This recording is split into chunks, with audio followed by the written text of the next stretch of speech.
আজকের ক্লাসে আমরা ক্লাইমেটোলজি চ্যাপ্টার থেকে কিছু ইম্পর্টেন্ট এমসিকিউ সমাধান করব। ঠিক আছে, দেখো এমন কিছু এমসিকিউ আছে যাদের উত্তর হচ্ছে তথ্যভিত্তিক। যে কোনো বই পড়লেই সেই সব এমসিকিউ এর উত্তর পাওয়া যায়। যেমন ধরো যে অ্যালবেডোর পরিমাণ কত শতাংশ আমরা জানি, তাই তো? কত? 34%। যে কোনো বইই পাবে। কার্যকরী সৌর বিকিরণের পরিমাণ কত কত শতাংশ? কত? 66%। যে কোনো বই পড়লেই পাবে। আবার মনে করো ক্রান্তীয় ঘূর্ণবাদ অস্ট্রেলিয়াতে কি নামে পরিচিত? উত্তর কি? Willy willy. তোমরা যে কোনো বই পড়লেই পাবে, তাই তো? তো আজকের ক্লাসে আমি সেই সব এমসিকিউ নিয়ে ডিসকাস করব যেগুলো তোমরা বইয়ে সাধারণত পাবে না। বই পড়লে সরাসরি কোনো বই থেকে এর উত্তর পাবে না। যদি তোমার বিষয়বস্তু সম্পর্কে কনসেপশন ক্লিয়ার থাকে তবেই তুমি সেই সব প্রশ্নের উত্তর পাবে। তো আজকের ক্লাসে আমি এই কনসেপচুয়াল কিছু এমসিকিউ নিয়ে ডিসকাস করব। তো আজকের ক্লাসের প্রথম প্রশ্ন দেখো, যে ভারতের কোন শহরটিতে বছরের কোনো দিনই লম্বভাবে সূর্যকিরণ পড়ে না? দেখো, option A Kolkata, option B Allahabad, option C Mumbai, option D Chennai. তাহলে এই চারটি শহরের মধ্যে ভৌগোলিক নিয়ম অনুযায়ী কোন শহরটিতে বছরের কোনো দিনই সূর্যকিরণ লম্বভাবে পড়ে না? ওকে, দেখো এর উত্তরটা কি হবে এবং উত্তরটা কিভাবে বের করতে হবে, এর পেছনে কোন কনসেপ্ট আছে যদি তোমার জানা থাকে তাহলে অবশ্যই কমেন্ট বক্সে কমেন্ট করবে জানতাম, ওকে, এবং উত্তরটা লিখবে। আর যদি তোমার জানা না থাকে তাহলে লিখবে জানতাম না শিখলাম। তাহলে আমার পক্ষে বুঝতে সুবিধা হবে যে এরকম ক্লাস তোমাদের কতজনের কাজে লাগছে, কতজনের উপকার হচ্ছে। এবার দেখো যে এর উত্তর কোথায় লুকিয়ে আছে। দেখো, তোমরা উত্তরায়ণ দক্ষিণায়ন জানো, তাই কি না? মনে করো এই হচ্ছে পৃথিবী, উত্তর মেরু দক্ষিণ মেরু, এই হচ্ছে 0 ডিগ্রি অক্ষরেখা নিরক্ষরেখা, এই হচ্ছে 23.5 ডিগ্রি উত্তর অক্ষরেখা মানে কর্কটক্রান্তি রেখা, আর এই হচ্ছে 23.5 ডিগ্রি দক্ষিণ অক্ষরেখা মানে মকরক্রান্তি রেখা, তাই তো? তো আমরা জানি যে 22শে ডিসেম্বর তারিখে সূর্য এই মকরক্রান্তি রেখা লম্বভাবে কিরণ দেয়। তো 22শে ডিসেম্বরের 3 মাস পরে অর্থাৎ জানুয়ারি ফেব্রুয়ারি মার্চ, 21শে মার্চ সূর্য কোথায় চলে যায়? সূর্য নিরক্ষরেখার উপর লম্বভাবে কিরণ দেয়, তাই তো?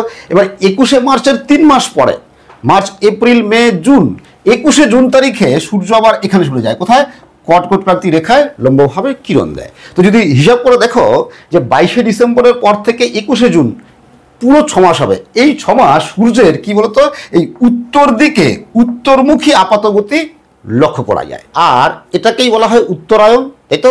এবার দেখো, এইবার 21শে জুনের পর আবার সূর্য কি করে? আবার এখান থেকে রিটার্ন করে, তাই তো? আবার রিটার্ন করতে থাকে। যে 21শে জুনের 3 মাস পর জুন জুলাই আগস্ট সেপ্টেম্বর কি হয়?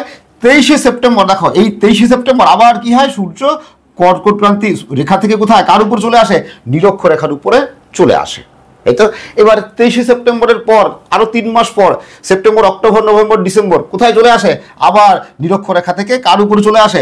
মকরক্রান্তি রেখার উপরে চলে আসে, তাই তো? তাহলে এই যে 21শে জুন থেকে 22শে ডিসেম্বর এই 6 মাস কি হচ্ছে? এই 6 মাস সূর্য কি উত্তর থেকে দক্ষিণ দিকে সরছে, তাই তো? তার মানে 21শে জুনের পর থেকে বা 21শে জুন থেকে 22শে ডিসেম্বর পর্যন্ত এই 6 মাস সূর্যের যে দক্ষিণমুখী আপাতগতি দেখা যায় সেটাকেই বলা হয় কি? দক্ষিণায়ন, তাই কি না? তার মানে কি দেখো, তাহলে আমরা বলতে পারি যে সূর্য কি হচ্ছে যে এই কর্কটক্রান্তি আর মকরক্রান্তি এই দুই রেখার মধ্যে, কর্কটক্রান্তি আর মকরক্রান্তি রেখার মধ্যেই ঘোরাফেরা করছে, এই তো? এবার দেখো, তাহলে এই কর্কটক্রান্তি আর মকরক্রান্তি রেখার মধ্যে যতগুলো অক্ষরেখা আছে, যত অক্ষরেখা আছে প্রত্যেকটা অক্ষরেখায় সূর্য কি করবে? প্রতিটা অক্ষরেখায় সূর্য কি বছরে 2 দিন কি লম্বভাবে কিরণ দেবে, তাই তো? কারণ একবার এই উত্তরায়ণের সময়, আরেকবার কি দক্ষিণায়নের সময়, তাই তো? তাহলে হয়ে গেল এবার উত্তর, বুঝতেই পারছো? তাহলে যদি বলি মনে করো এটা হচ্ছে 25 ডিগ্রি উত্তর অক্ষরেখা। তো এই 25 ডিগ্রি উত্তর অক্ষরেখায় সূর্য কি কখনোই লম্বভাবে কিরণ দেবে? সূর্য কিরণ লম্বভাবে পড়বে না। কেন? কারণ সূর্য কি এই 23.5 ডিগ্রি উত্তর থেকে 23.5 ডিগ্রি দক্ষিণের মধ্যেই ঘোরাফেরা করে, তাই তো? তাহলে ভারতের ক্ষেত্রে যে স্থানগুলো কর্কটক্রান্তি রেখা থেকে উত্তরে আছে, ভারতের ক্ষেত্রে যে স্থানগুলো কর্কটক্রান্তি রেখার উত্তরে আছে, তাই তো? সেই স্থানগুলোতে কোনোদিনই সূর্যকিরণ লম্বভাবে পড়বে না। তোমরা ভারতের ম্যাপ লক্ষ্য করো, এই হচ্ছে কর্কটক্রান্তি রেখা। এবার দেখো কর্কটক্রান্তি রেখার উত্তরে কে আছে? শুধুমাত্র এলাহাবাদ আছে, তাই তো। আর বাকি 3টা শহর কি আছে? কর্কটক্রান্তি রেখার দক্ষিণে, তাই তো। ফলে কি হচ্ছে? ফলে এলাহাবাদ শহরে ভৌগোলিক নিয়ম অনুযায়ী সূর্য কোনোদিনই লম্বভাবে কিরণ দেবে না। ঠিক একইভাবে এই প্রশ্নটাই যদি এই শহরের নামের বদলে রাজ্যের নাম দিয়ে প্রশ্ন আসে, যদি প্রশ্ন এরকম হয় যে ভারতের কোন রাজ্যটিতে বছরের কোনো দিনই সূর্যরশ্মি লম্বভাবে পড়ে না বা কোনো দিনই লম্বভাবে সূর্যকিরণ পড়ে না, মনে করো অপশন আছে গুজরাট, তেলেঙ্গানা, বিহার, তামিলনাড়ু, তাহলে বুঝতেই পারছো উত্তর কী হবে। কনসেপ্ট একই কনসেপ্ট, তাই কিনা? তোমরা ভারতের ম্যাপ লক্ষ্য করো, দেখো যে গুজরাটের কিছুটা অংশ, মানে গুজরাটের মাঝখান দিয়ে গেছে কর্কটক্রান্তি রেখা, তাই তো। আর দেখো যে তেলেঙ্গানা, তামিলনাড়ু এই 2টা রাজ্য আছে কি কর্কটক্রান্তি রেখার দক্ষিণে, তাই তো। আর বিহার রাজ্য পুরোটাই আছে কর্কটক্রান্তি রেখার উত্তরে। তার মানে বিহারে কোনোদিনই ভৌগোলিক নিয়ম অনুযায়ী সূর্যরশ্মি বা সূর্যকিরণ লম্বভাবে পড়ে না। এবার দেখো যদি পশ্চিমবঙ্গের শহরের নাম দিয়ে প্রশ্ন আসে তাহলে কনসেপ্ট একই, উত্তর পারবে, শুধুমাত্র জায়গাগুলোর অবস্থান সম্পর্কে একটা ধারণা তোমাদের থাকতে হবে, তাই তো। কীরকম? মনে করো প্রশ্ন এলো যে ভারতের কোন শহরটিতে বছরের কোনো দিনই বা পশ্চিমবঙ্গের কোন শহরটিতে বছরের কোনো দিনই লম্বভাবে সূর্যকিরণ পড়ে না। অপশান আছে মনে করো বহরমপুর, হাওড়া, বর্ধমান, তমলুক। দেখো তোমরা পশ্চিমবঙ্গের ম্যাপে দেখো শুধুমাত্র বহরমপুরটাই আছে কি কর্কটক্রান্তি রেখার উত্তরে, আর হাওড়া, বর্ধমান, তমলুক এই সবকটা আছে কর্কটক্রান্তি রেখার দক্ষিণে। ফলে উত্তর কি হবে? বহরমপুর। ক্লাসের মাঝখানে তোমাদের একটি তথ্য জানিয়ে রাখি, এই জুনের 10 তারিখ থেকে আমার যে একটি নতুন অনলাইন এসএলএসটির কোচিং ব্যাচ শুরু হয়েছিল তার অ্যাডমিশান চলবে 17 তারিখ পর্যন্ত। আর এটাই কিন্তু আমার লাস্ট ব্যাচ, কারণ সময় নেই, এরপরে আর সিলেবাস শেষ করা যাবে না। তো যারা এখনও অ্যাডমিশান নেওনি কিন্তু ভাবছো অ্যাডমিশান নেবে, তারা এই হোয়াটসঅ্যাপ নাম্বারে যোগাযোগ করতে পারো। এরপর দেখো পরের প্রশ্ন কীরকম, দেখো যে দক্ষিণ গোলার্ধে অবস্থিত কোনো পর্বতের কোন ঢালটি বেশি উষ্ণ? অপশন এ দক্ষিণ ঢাল, অপশন বি উত্তর ঢাল, অপশন সি পূর্ব ঢাল, অপশন ডি পশ্চিম ঢাল। তাহলে কোন ঢালটি বেশি উষ্ণ? দেখো তো এই যে এর উত্তরের কনসেপ্টও কিন্তু এর মধ্যেই লুকিয়ে আছে, এটা জানা থাকলেই এর উত্তরও তোমরা সহজে করতে পারবে। ওকে, কীরকম? দেখো তাহলে এটা হচ্ছে নিরক্ষরেখা, তাহলে এটা কি উত্তর গোলার্ধ আর এটা কি দক্ষিণ গোলার্ধ। মনে করো এই উত্তর গোলার্ধে এই কোনো পর্বত আছে, ওকে, আর দক্ষিণ গোলার্ধে মনে করো এই কোনো পর্বত আছে, ঠিক আছে। তাহলে দক্ষিণ গোলার্ধের পর্বতের এই দিকের ঢালটা কোন দিকের ঢাল? এটা কি উত্তর দিকের ঢাল, তাই তো। আর এই দিকের ঢালটা কোন দিকের ঢাল? দক্ষিণ দিকের ঢাল, তাই তো। আবার উত্তর গোলার্ধে এই যে পর্বত আছে এই পর্বতের এই দিকের ঢালটা কি উত্তর দিকের ঢাল আর এই দিকের ঢালটা কি দক্ষিণ দিকের ঢাল, তাই তো। দেখো তাহলে এবার তাহলে সূর্য এইটুকুর মধ্যে ঘোরাফেরা করে, 23.5 থেকে 23.5-এর মধ্যে ঘোরাফেরা করে, তাহলে বুঝতেই পারছো যে দক্ষিণ গোলার্ধে এই যে পর্বত আছে এই পর্বতের এই দিকের ঢালে কি হবে?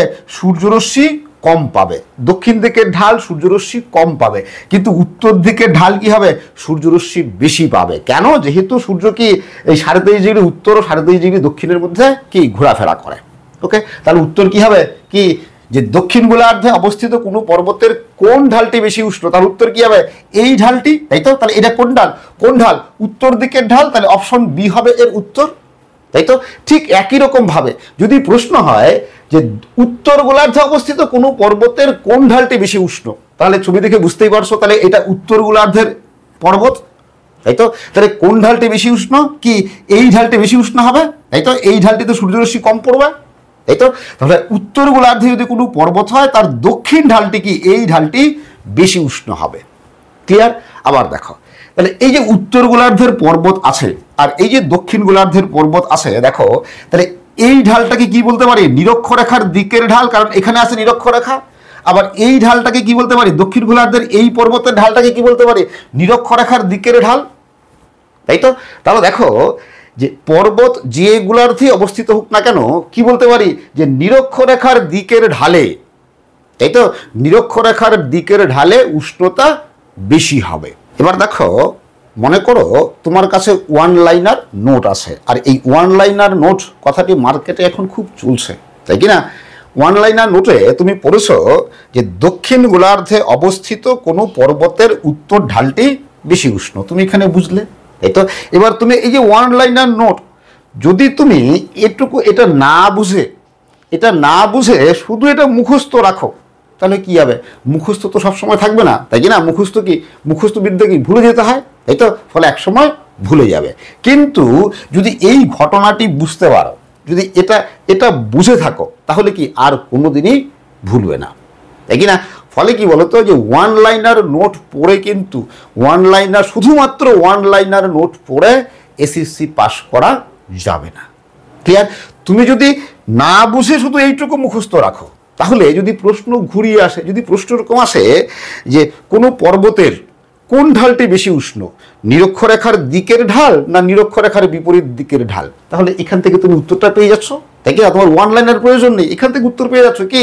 এই যে নিরক্ষরেখার দিকে এই ঢাল, নিরক্ষরেখার দিকে এই ঢাল, তো নিরক্ষরেখার দিকের ঢালটি বেশি উষ্ণ। বা প্রশ্ন এলো যে উত্তর গোলার্ধে অবস্থিত কোনো পর্বতের কোন ঢালটি বেশি উষ্ণ, ওকে, তাহলে কি হবে? তাহলে দক্ষিণ ঢালটি বেশি উষ্ণ। তাহলে দেখো, তোমাকে কিন্তু মুখস্থ রাখতে হচ্ছে না। এই জন্য ওয়ান লাইনার, আমি আবারও বলছি, শুধুমাত্র ওয়ান লাইনার নোট পড়ে কিন্তু এসএসসি পাস করা যাবে না। তাই বলে কি ওয়ান লাইনার নোটের কোনো প্রয়োজন নেই? অবশ্যই প্রয়োজন আছে। ওয়ান লাইনার নোটের প্রয়োজন আছে তাদের জন্য যারা এই বিষয়গুলো জানো, তাদের জন্য ওয়ান লাইনার নোট প্রয়োজন আছে। কি জন্য? পরীক্ষার আগে রিভিশন দেওয়ার জন্য। তার মানে যাদের বিষয়বস্তু সম্পর্কে কনসেপশন ক্লিয়ার আছে, তাদের রিভিশন করার জন্য ওয়ান লাইনার নোট কাজে লাগবে। ওকে, দেখো এরপরে পরের প্রশ্নটি কেমন দেখো, যে নিচের কোন অঞ্চলটি অধিক সৌর বিকিরণ লাভ করে?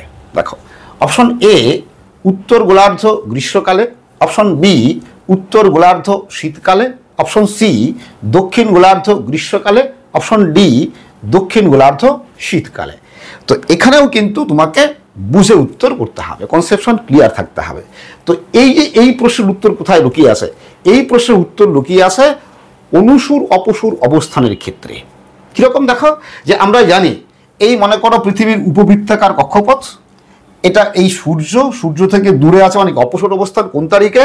4 জুলাই তারিখে। আর সূর্য থেকে পৃথিবী এই কাছে আছে কোন তারিখে? 3রা জানুয়ারি তারিখে, তাই তো? তো এই 3রা জানুয়ারি থেকে সূর্য পৃথিবীর দূরত্ব কত? 14,70,00,000 কিলোমিটার, তাই তো? আর 4 জুলাই অপসর অবস্থানের দূরত্ব কত? 15,20,00,000 কিলোমিটার, তাই তো? এবার দেখো, এবার পৃথিবীর অক্ষ যেহেতু একই দিকে হেলে থাকে, দেখো আমি এই ছবিটাকেই এখানে বড় করে এঁকেছি, ঠিক এই ছবিটাকেই আমি এখানে বড় করে এঁকেছি। ক্লিয়ার? দেখো, তাহলে পৃথিবীর অক্ষ একই দিকে হেলে আসে। এখানে যখন কক্ষপথের এই অবস্থানে আসে, তখনও অক্ষ এরকম এদিকে হেলে আসে, কোন দিকে থাকে? ধ্রুবতারার দিকে হেলে থাকে। যখন এই অবস্থানে পৃথিবী আসে, তখনও কিন্তু পৃথিবীর অক্ষ এই ডান দিকে, মানে ধ্রুবতারার দিকেই হেলে আসে। এই জন্য কি দেখো, যে যখন অপসর অবস্থান হয় 4 জুলাই তারিখে, দেখো তখন কি হয়? উত্তর গোলার্ধ সূর্যের দিকে ঝুঁকে থাকে। এটা কি উত্তর গোলার্ধ সূর্যের দিকে ঝুঁকে থাকে, তাই তো? দক্ষিণ গোলার্ধ সূর্য থেকে দূরে থাকে। ফলে এই অপসর অবস্থানের সময় উত্তর গোলার্ধে কি হয়? গ্রীষ্মকাল হয়, তাই তো? আবার অনুসর অবস্থানের সময়, দেখো অনুসর অবস্থানের সময় কি হয়? এটা দক্ষিণ গোলার্ধ, তাই তো? তাই দক্ষিণ গোলার্ধ সূর্যের দিকে ঝুঁকে থাকে, তাই তো? ফলে এই অপসর অবস্থানের সময় উত্তর গোলার্ধে কি হবে? গ্রীষ্মকাল, আর দক্ষিণ গোলার্ধে শীতকাল। আর অনুসর অবস্থানের সময় কি হবে? দক্ষিণ গোলার্ধে গ্রীষ্মকাল আর উত্তর গোলার্ধে শীতকাল। এইটুকু ক্লিয়ার? এবার দেখো, এবার এই যে দক্ষিণ গোলার্ধে গ্রীষ্মকাল যখন চলছে, তখন কি আছে? সূর্য কাছে আসে, সূর্য থেকে পৃথিবী কাছে আসে। আবার উত্তর গোলার্ধে যখন গ্রীষ্মকাল চলছে, তখন কি হচ্ছে? সূর্য থেকে পৃথিবী দূরে আসে। ক্লিয়ার? এবার যখন কাছে থাকে, সূর্য থেকে পৃথিবী যখন কাছে থাকে, মানে যখন অনুসর অবস্থানে থাকে, তখন পৃথিবী 7% বেশি সৌর বিকিরণ লাভ করে। আবার যখন দূরে থাকে, অপসর অবস্থানে থাকে, তখন 7% কম সৌরশক্তি, মানে সৌর বিকিরণ লাভ করে। তাহলে বুঝতেই পারছো যে উত্তর গোলার্ধে যখন গ্রীষ্মকাল, তখন কি হচ্ছে? 7% কম সৌরশক্তি লাভ করছে বা সৌর বিকিরণ লাভ করছে। কিন্তু দক্ষিণ গোলার্ধে যখন গ্রীষ্মকাল, তখন কি হচ্ছে? তখন কি পৃথিবী কি হচ্ছে? মানে দক্ষিণ গোলার্ধ কি হচ্ছে? 7% বেশি, মানে পৃথিবী 7% বেশি সৌর বিকিরণ লাভ করছে। তাহলে উত্তর কি হবে বুঝতেই পারছো? উত্তর কি হবে? উত্তর হবে সি, কি দক্ষিণ গোলার্ধে গ্রীষ্মকালে, তাই তো? দেখো, তাহলে যদি এখান থেকে বলি যে উত্তর গোলার্ধের গ্রীষ্মকাল আর দক্ষিণ গোলার্ধের গ্রীষ্মকাল, কোন কোন গোলার্ধের গ্রীষ্মকালীন উষ্ণতা বেশি হয়, কোন গোলার্ধের? তো এই অপসর অনুসরণ নিয়ম অনুযায়ী দক্ষিণ গোলার্ধের গ্রীষ্মকালীন উষ্ণতা বেশি হবে। বুঝতেই পারছো কেন? কারণ দক্ষিণ গোলার্ধে যখন গ্রীষ্মকাল থাকে, মানে গ্রীষ্মকাল চলে, তখন দক্ষিণ গোলার্ধ সূর্যের কাছে থাকে, আর উত্তর গোলার্ধে যখন গ্রীষ্মকাল চলে তখন উত্তর গোলার্ধ বা পৃথিবী সূর্য থেকে দূরে অবস্থান করে। মাসের মাঝে তোমাদের আরেকটা খবর জানিয়ে রাখি, তোমাদের অনেকের জন্যই সুখবর আছে। তোমরা অনেকেই আমাকে হোয়াটসঅ্যাপ করে, ফোন করে জানতে চেয়েছিলে যে আমার কাছে কোনো এমসিকিউ নোটস এবং মক টেস্টের জন্য কোশ্চেন পেপার আছে কিনা। তাদের উদ্দেশ্যে বলছি, আমার একটি ওয়েবসাইট তৈরির কাজ চলছে। আশা করি আগামী 20 দিনের মধ্যে ওয়েবসাইটটি তৈরি হয়ে যাবে। আর ওয়েবসাইটটি তৈরি হলে তোমরা আমার ওয়েবসাইটে গিয়ে এমসিকিউ এর নোটস এবং মক টেস্টের জন্য কোশ্চেন পেপার পারচেস করতে পারবে। এবার পরের প্রশ্নটি দেখো যে দক্ষিণ গোলার্ধে গর্জনশীল চল্লিশা কোন বায়ুর গতিপথে অবস্থিত? অপশন এ দক্ষিণ পশ্চিম পশ্চিমা বায়ু, অপশন বি উত্তর পশ্চিম পশ্চিমা বায়ু, অপশন সি পশ্চিমা বায়ু, অপশন ডি দক্ষিণ পূর্ব আয়ন বায়ু। তাহলে এর উত্তরও কিন্তু একটা নিয়মের মধ্যে আছে, সেই নিয়মটা জানা থাকতে হবে। নিয়মটা কি তোমরা সবাই জানো, তাই কি না? যে বায়ু প্রবাহের নামকরণের একটা নিয়ম আছে। বায়ু প্রবাহের নামকরণ কি করে করা হয়? যে বায়ু যেদিক থেকে প্রবাহিত হয়ে আসে, সেই দিকের নাম অনুযায়ী বায়ু প্রবাহের নামকরণ করা হয়। যেমন ধরো, এই মনে করো কোনো সমুদ্র আছে, এই আছে স্থলভাগ। এবার কোনো বায়ু এই সমুদ্র থেকে স্থলভাগের দিকে আসছে, তাহলে বায়ুটা আসছে কোন দিক থেকে? সমুদ্রের দিক থেকে। তাহলে এই বায়ুটার নাম হবে সমুদ্র বায়ু। আবার যদি এরকম হয় কোনো বায়ু এই স্থলভাগ থেকে সমুদ্রের দিকে যাচ্ছে, তাহলে এই যে স্থলভাগ থেকে সমুদ্রের দিকে যাচ্ছে, তাহলে এই বায়ুটার নাম হবে কি? স্থলবায়ু। এবার পৃথিবীর ক্ষেত্রে দেখো, মনে করো এই পৃথিবী উত্তর দক্ষিণ পূর্ব পশ্চিম, তো কোনো বায়ু এদিক থেকে আসছে, তাহলে এদিক মানে উত্তর পূর্ব, তাই তো? উত্তর পূর্ব দিক থেকে আসছে। তাহলে এই উত্তর পূর্ব দিক থেকে যে বায়ু আসছে তার যদি কোনো স্পেসিফিক নামও থাকে, তাহলে সেই নামের সঙ্গে উত্তর পূর্ব কথাটা জুড়ে দিতে হবে। ক্লিয়ার? তো যদি কোনো বায়ু এদিক থেকে আসে, তাহলে এটা কি? দক্ষিণ পূর্ব, তাই তো? তাহলে দক্ষিণ আর পূর্বের মাঝখান মানে কি? দক্ষিণ পূর্ব। তাহলে এই ক্ষেত্রেও এদিক থেকে কোনো বায়ু এলে তার যদি কোনো নামও থাকে, সেই নামের আগে দক্ষিণ পূর্ব কথাটি জুড়ে দিতে হবে। তাহলে এদিক থেকে হলে দেখো দক্ষিণ পশ্চিম, এদিক থেকে হলে কি? উত্তর পশ্চিম। তো এইটুকু যদি জানা থাকে তাহলে এর উত্তরটা খুব সহজ। কেন সহজ? দেখো, এই মনে করো পৃথিবীর এই চাপ বলয়গুলো আছে, তাই তো? এই কর্কটি উচ্চচাপ বলয়, সুমেরু বৃত্তের নিম্নচাপ বলয়, আর এটা মকরী উচ্চচাপ বলয়, কুমেরু বৃত্তের নিম্নচাপ বলয়, তাই তো? তো আমরা কি জানি? উচ্চচাপ বলয় থেকে বায়ু নিম্নচাপ বলয়ের দিকে প্রবাহিত হয়, তাই তো? তার মানে দেখো যে কর্কটি উচ্চচাপ বলয় থেকে, এটা উচ্চচাপ এটা নিম্নচাপ, তাই তো? এখান থেকে বায়ু এই প্রবাহিত হবে, তাই তো? আবার এটা মকরী উচ্চচাপ, কুমেরু বৃত্তের নিম্নচাপ, তাহলে এটা উচ্চচাপ নিম্নচাপ, তার মানে এখান থেকে বায়ু এখানে প্রবাহিত হবে, উচ্চচাপ থেকে বায়ু নিম্নচাপের দিকে প্রবাহিত হবে, তাই তো? তো এই দুটো বায়ুর নামেই কি? এই দুটো বায়ুর নাম পশ্চিমা বায়ু, তাই তো?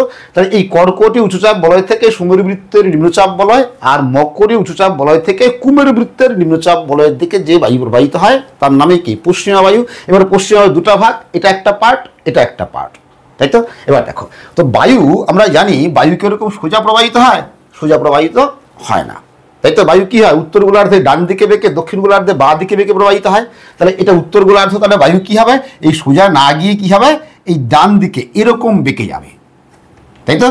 এবার এই যে ডান দিকে বেঁকে গেল, তার মানে কি? দেখো ডিরেকশন কি হচ্ছে? এই ডিরেকশন হচ্ছে এদিক থেকে, তার মানে এটা কি? কি দক্ষিণ পশ্চিম, তাই তো? দক্ষিণ পশ্চিম। এই জন্য এই বায়ুটার নাম হচ্ছে দক্ষিণ পশ্চিম পশ্চিমা বায়ু। ক্লিয়ার? তাহলে এটা কোন গোলার্ধে? উত্তর গোলার্ধে। তাহলে উত্তর গোলার্ধে পশ্চিমা বায়ুর নাম কি? দক্ষিণ পশ্চিম পশ্চিমা বায়ু। কারণ এর ডিরেকশন কোন দিক থেকে আসছে? দক্ষিণ পশ্চিম দিক থেকে আসছে। ওকে? আবার দক্ষিণ গোলার্ধে যদি বলি, তাহলে দক্ষিণ গোলার্ধে এই বায়ু এখানে কি সোজা প্রবাহিত হবে না?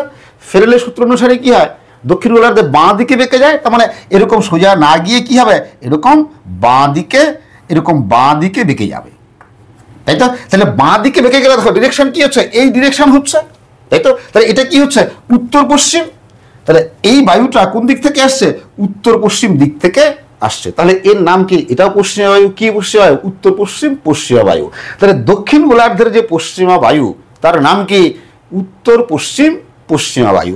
আর এই বায়ুর গতিপথেই কি, এই বায়ুর গতিপথেই গর্জনশীল চল্লিশা অবস্থিত। তাহলে এবার বুঝতেই পারছো উত্তর কি হবে, উত্তর হবে কি, যে দক্ষিণ গোলার্ধে গর্জনশীল চল্লিশা কোন বায়ুর গতিপথে অবস্থিত, কোন বায়ুর, উত্তর পশ্চিমা বায়ুর গতিপথে অবস্থিত। এবার দেখো এই কনসেপ্ট থেকেই আরেকটা গুরুত্বপূর্ণ প্রশ্নের উত্তর করতে পারবে, খুব ইম্পর্টেন্ট প্রশ্ন। প্রশ্নটা কেমন দেখো, যে ভারতে পশ্চিমী ঝঞ্ঝা কোন বায়ুর প্রভাবে ঘটে? ভারতে পশ্চিমী ঝঞ্ঝা কোন বায়ুর প্রভাবে ঘটে? অপশন আছে, এ দক্ষিণ পশ্চিমা বায়ু, বি উত্তর পশ্চিমা বায়ু, সি পশ্চিমা বায়ু, ডি মৌসুমী বায়ু। দেখো আমরা বেশিরভাগ ক্ষেত্রেই সকলেই জানি কি, পশ্চিমা বায়ুর জন্য পশ্চিমী ঝঞ্ঝা ঘটে, তাই তো? কিন্তু দেখো এখানে কিন্তু পশ্চিমা বায়ু আছে, তাই তো? পশ্চিমা অপশনটা আছে, তাহলে কি এই পশ্চিমা বায়ুটি রাইট হবে? হবে না। কিন্তু কেন হবে না, দেখো যে ভারত কোন গোলার্ধে, ভারত উত্তর গোলার্ধে, আর উত্তর গোলার্ধে এই যে পশ্চিমা বায়ু কি নাম, উত্তর গোলার্ধের পশ্চিমা বায়ুর নাম কি, দক্ষিণ পশ্চিমা বায়ু, তাই তো? উত্তর গোলার্ধে পশ্চিমা বায়ুর নাম দক্ষিণ পশ্চিমা বায়ু। যদি এই দক্ষিণ পশ্চিমা বায়ু অপশন না থাকতো তাহলে কিন্তু পশ্চিমা বায়ু উত্তর হতো, কিন্তু যেহেতু দক্ষিণ পশ্চিমা বায়ু আছে, ওকে, ফলে এই পশ্চিমা বায়ু কিন্তু রাইট অ্যান্সার হবে না। তোমাকে যেটা ডেফিনিট সেই অ্যান্সারটাই করতে হবে। তাহলে উত্তর কি হবে, দক্ষিণ পশ্চিমা বায়ু। কারণ ভারত যেহেতু উত্তর গোলার্ধে, আর উত্তর গোলার্ধে পশ্চিমা বায়ু কোন দিক থেকে প্রবাহিত হয়, দক্ষিণ পশ্চিম দিক থেকে প্রবাহিত হয়, এর নাম দক্ষিণ পশ্চিমা বায়ু। আশা করি তোমরা বুঝতে পেরেছো। আজকের ক্লাস আমি এখানে শেষ করছি। তোমরা সবাই ভালো থাকবে, সুস্থ থাকবে। আবার দেখা হবে পরের ক্লাস।